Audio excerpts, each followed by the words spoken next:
Aduh, tadi lari. Tadi lari, sekarang begitu.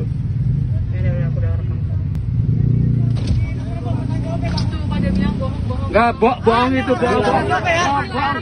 Seorang pria terekam kamera sedang melakukan aksi penipuan. Ia mengaku jadi korban tabrak lari dan berpura-pura pincang. Momen itu terekam kamera dan viral di media sosial. Diunggah salah satunya akun Instagram @dashcam_owner_Indonesia pada Jumat 29 Januari 2022.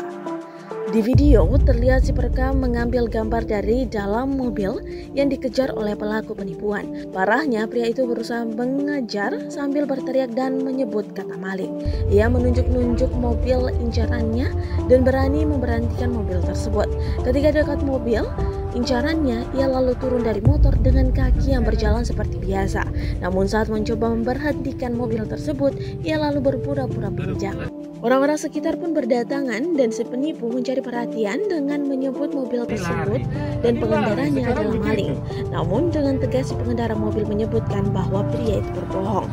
Pada keterangan unggahan dituliskan bahwa hal itu adalah modus penipuan terbaru untuk bisa mendapatkan keuntungan dari kecelakaan yang tidak terjadi. Waspada yang punya mobil, modus terbaru tabrak lari atau teriakin maling. Lihat, dia bisa lari lurus pura-pura pincang, tetap tenang, jangan panik, kabur. Tulis admin. Disebutkan pula kejadian di Pasar Rebo, lampu merah yang arah ke Rindam Condet, Jakarta Timur. Video itu bersumber dari akun Facebook bernama Dandi Lingga dan warganet pun memberikan komentar dari postingan itu.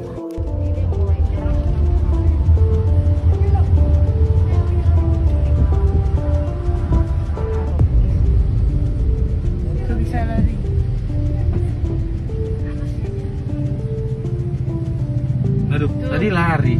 Tadi lari, sekarang begitu. Terima kasih sudah nonton. Jangan lupa like, subscribe, dan share ya.